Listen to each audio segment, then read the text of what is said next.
E aí pessoal, tudo bom? Cá estou eu de novo para mais um episódio da série de quadrinhos daqui do Opina Eventos. Esse mês de abril agora vamos falar somente sobre quadrinhos. É o tema do mês aí, certo?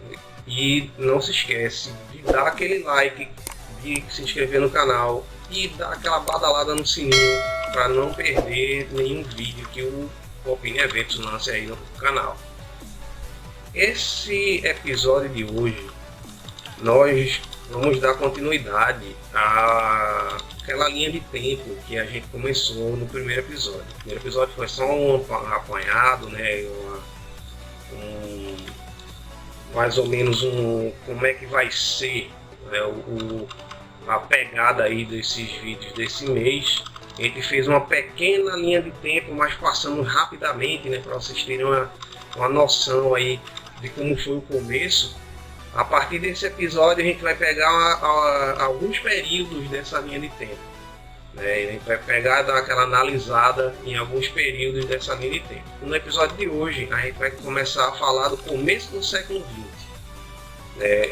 As tiras de jornais, os primeiros quadrinhos, né? Os primeiros heróis, né? Como é que os quadrinhos foi tomando forma, né? Da forma que a gente conhece. Então, senta aí, pega uma água, um suco, qualquer coisa aí para se refrescar, que tá um calor caramba. E vamos para o próximo bloco falar sobre os primeiros quadrinhos aí do século XX.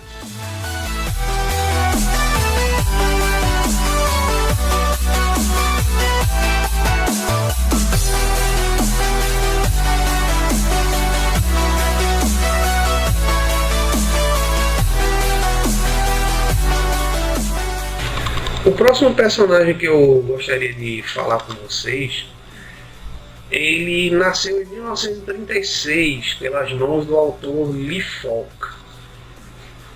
Então, nessa época, em 1936, algumas das tirinhas, né, de jornal já eram coloridas, outras não eram, né? Principalmente as tiras de revista, no caso, né, que as tiras nos Estados Unidos não são publicadas somente no jornal, também tem revista que publica tira, e essas revistas sim são coloridas. Então, quem eu estou falando é o Fantasma.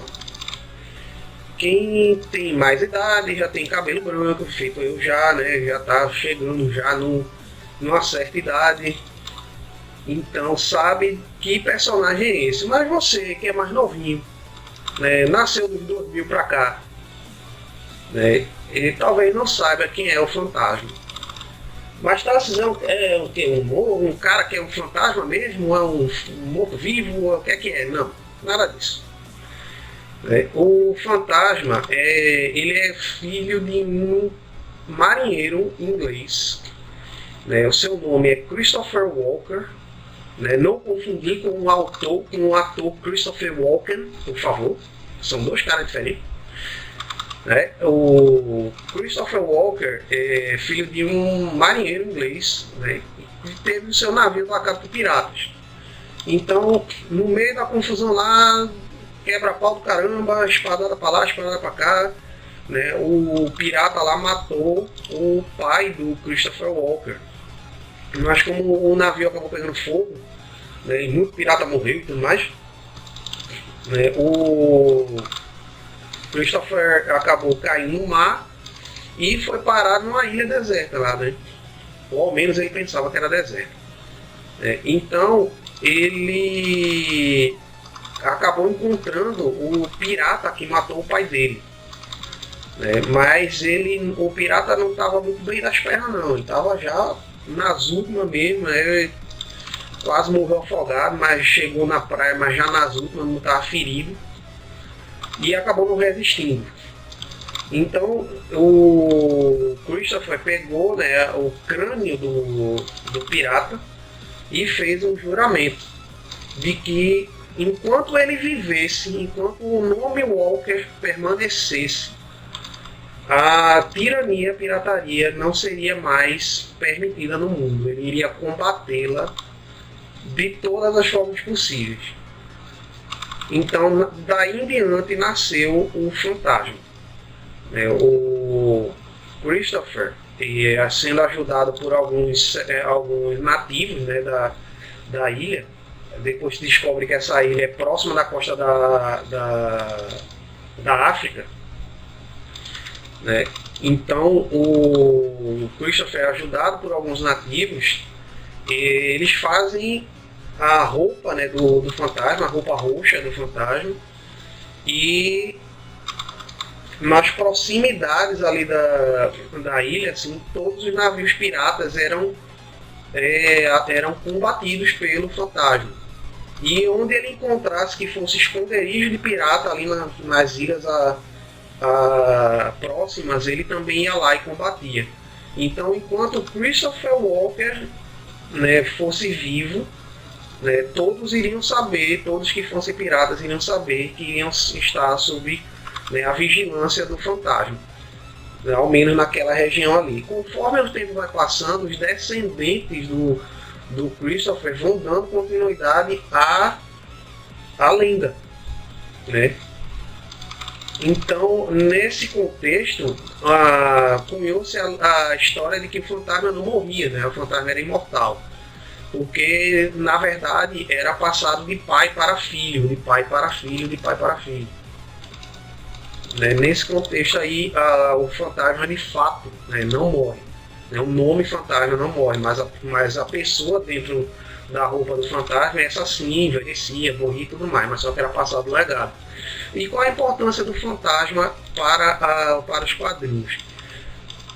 O fantasma, ele começou também numa era em que algumas tiras já estavam começando a ficar coloridas, né? Você já ia ver tiras coloridas.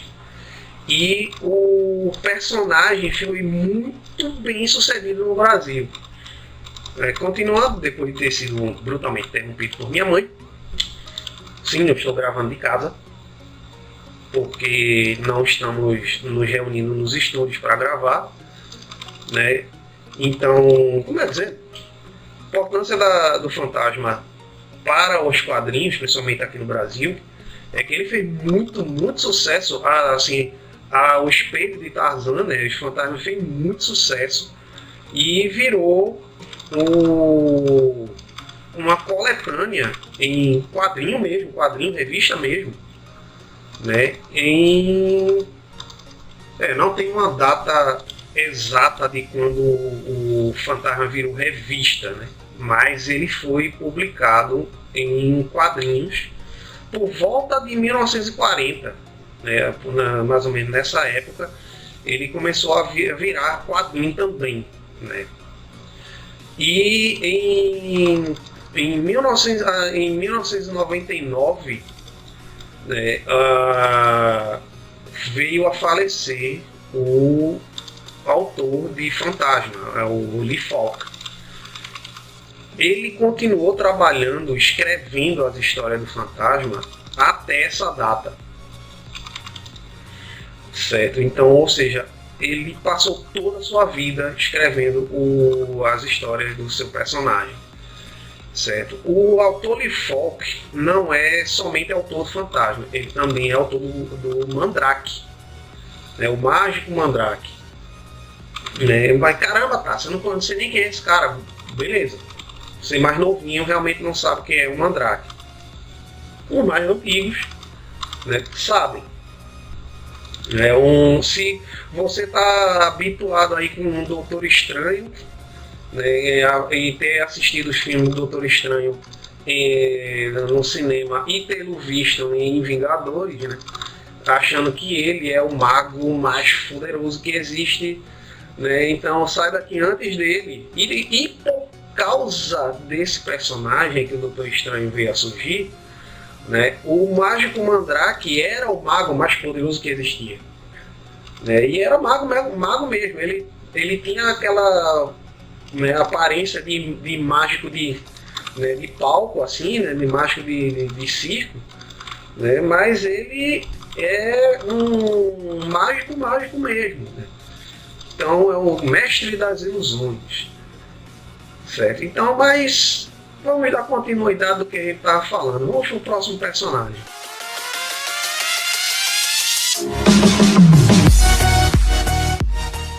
O próximo personagem que eu vou falar, esse sim é conhecido por todo mundo. E talvez ele seja um dos personagens mais emblemáticos dos quadrinhos tipo, falou de quadrinho, lembra dele, né, que é o Superman. Em 18 de abril de 1938, a dupla de amigos, né, Jerry Siegel e Joe Shuster, Jerry Siegel, escritor, Joe Shuster, desenhista, criou a ideia de um super-herói. Até então, não eram super seres, né, os personagens, eram pessoas normais, sem poderes nenhum.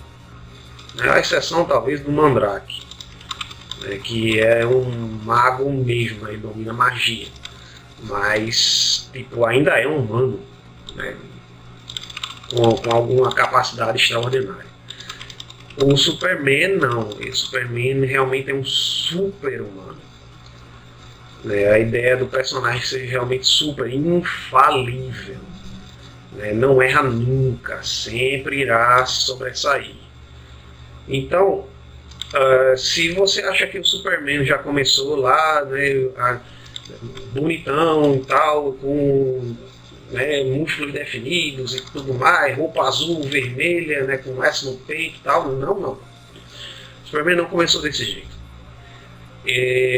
Inicialmente, a dupla de autores, né, criou um personagem que nada se parecia com o Superman, né? Então a ideia, né, o embrião do Superman surgiu num quadrinho chamado The Man of Tomorrow, né, que ficou com o Homem no Amanhã. Até tem uma história do Superman, né, cujo tema é o que aconteceu ao Homem do Amanhã. Isso é uma referência à primeiríssima história do Superman, né? E nessa história o Superman nada se parecia realmente, como eu disse, né? Era careca, inclusive, parecia muito com o Lex Luthor, né? E foi dessa história que veio a ideia da aparência do Lex Luthor, né? E lá ele tinha poderes meio diferentes, né, do que a gente está acostumado a ver, e ele não era tão bonzinho assim, sabe? Na história não. Ele era bem casca grossa ali, ele inclusive se precisasse matar pessoas ele matava, né, e tal. Depois veio uma reformulação do personagem para que ele se enquadrasse, né, às histórias em quadrinhos que fosse atingir público menor, públicos mais jovens, né, como crianças. Aí sim veio a aparência do Superman que a gente conhece. Certo?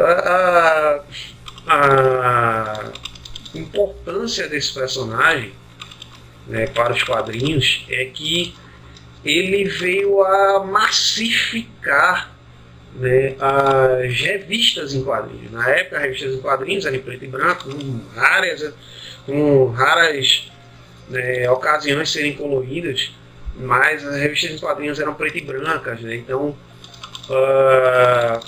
só a capa sendo colorida e tal, e era papel jornal, né? Então e com 2 histórias, 3 histórias por revistas no máximo.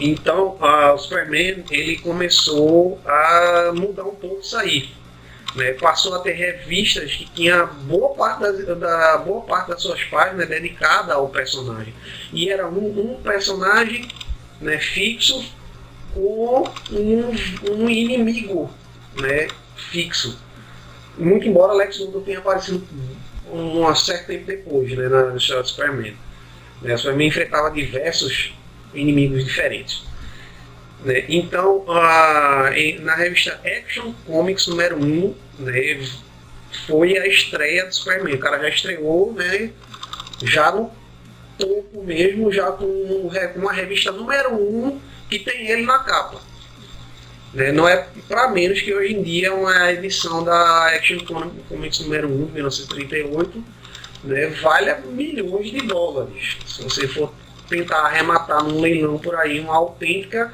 Action Comics número 1 vale milhões de dólares. E quem tem a sua, se botar para leiloar, vai ser num preço absurdo, né, lá em cima, muito mais do que normalmente você vai encontrar nos leilões. A questão toda é que ele veio a realmente massificar as histórias em quadrinhos. E também ele veio a cunhar o que iria ser, nos anos seguintes, né, a figura do super-herói.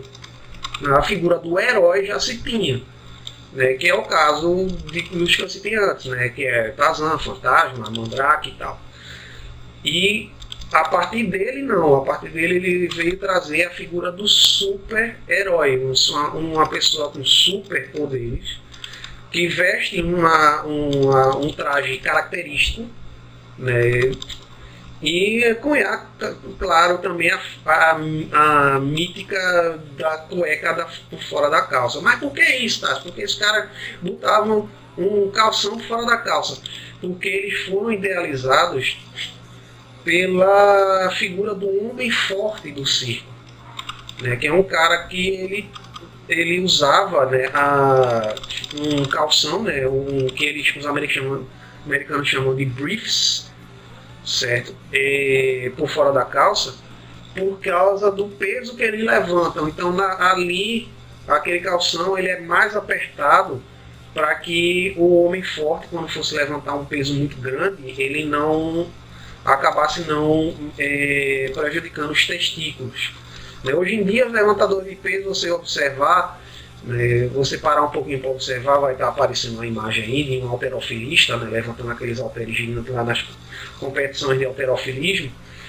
Você vai ver que ele usa um traje que ele protege os testículos. Então, para que o peso não acabe não repercutindo ali, certo? Eles precisam usar aquilo, certo? Essa imagem passou para os super-heróis também, né? Então vamos para o próximo personagem. O próximo personagem que eu tenho para falar, e é o último da lista de hoje, também conhecidíssimo, né, até hoje. Ele surgiu em 1939 nas páginas da Detective Comics número 27. Nessa época, a DC Comics era gigante do mundo editorial. Então, trazia em suas páginas inúmeros personagens, certo? E foi quem trouxe uma parte, né, dos personagens que a gente conhece. Hoje em dia falei de Superman, agora estou falando do Batman, né, criação do Bob Kane como artista e do Bill Finger como escritor. Então, lembra que eu falei que o Superman cunhou o que a gente chama de super-herói? Uma pessoa com superpoderes. O Batman não, ele veio pegando aquela trilha dos heróis, né? São pessoas que trazem justiça, né? Eles promovem a justiça e tudo mais, mas eles são pessoas normais, né? É o caso dele. Ele é um ser humano sem poderes, que é muito bem treinado. Ele se sobressai mesmo sendo humano, né, pelo seu conhecimento, né, pela sua inteligência, pelo seu conhecimento e também pelo seu treinamento. Então ele é um ser humano, mas é um ser humano excepcional, né? Um outro personagem mais ou menos dessa época, que podemos traçar um paralelo, né, entre Batman e ele, é o Doc Savage. Entretanto, o Doc Savage é mais noir, né? O Batman é mais heróico, né? Ele é uma personagem mais heróica. O Doc Savage também é como o Batman, é um cara muito bem treinado, é um cara que vai se sobressair pela inteligência, pela esperteza, né? E só que o Doc Savage é meio que um agente secreto, né? Um investigador, né? O Batman, ele é um herói, ele vai ter a sua roupa característica, né? Ele vai ter a sua aparência característica, né? Vai ter a fantasia, né? Não vamos misturar o uniforme, um nome uniforme com fantasia aqui, né? E sendo que diferentemente das histórias do Super-Homem, que são bem super-heróicas, né? Ele vai enfrentar coisas, né, que não é do costumeiro de uma pessoa normal, né? O Batman, sim, ele vai procurar coisas enfrentar coisas que são do costumeiro das pessoas normais, ou seja, roubar bancos, sequestro, né, um mistério de um assassinato, uma pessoa desaparecida, né, e se bem que mais tarde, né, a gente está em 1939 ainda, mais tarde, lá para perto da década de 50, né, a coisa meio que desandou um pouco, mas a gente vai chegar lá nos próximos episódios, né. Então, esses dois personagens, o Batman e o Superman, certo, eles já foram responsáveis pela massificação das histórias em quadrinhos de super-heróis. Né? Depois dele, meu amigo, foi só uma abertura de porteiras aí, um sem número de personagens, né, vindos aí, né, na esteira desses dois. Né, mais na frente a gente vai falar do triunvirato da DC, né, que é falando de dois Superman e Batman, vamos falar da Mulher Maravilha, né, mais adiante, né, numa parte dedicada às mulheres nos quadrinhos, tá? E o que diferencia o Batman dos outros eu já citei, certo? E vamos para o próximo bloco.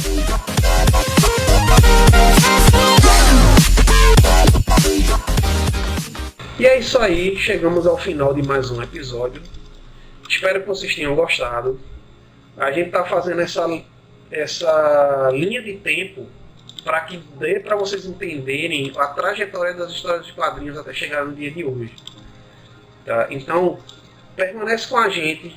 Tá? A gente vai falar muito mais coisas, não é somente isso. Certo? Vamos falar do quadrinho nacional mais para frente, a gente vai falar do quadrinho europeu. Né? Vai falar sim de mangá, vocês que estão esperando que a nossa série de quadrinhos falem de mangá, vamos falar de mangá também. Né? Mas isso para episódios futuros. Né? Tem um mês todinho aí, a gente estamos aí hoje, enquanto esse episódio está sendo gravado, é 10, né? Dia 10. Né? Tem um mês todinho pela frente aí, tem muita coisa para a gente falar. Muito obrigado pela presença de vocês. Forte abraço, beijo para todos. E é isso aí, até o próximo episódio.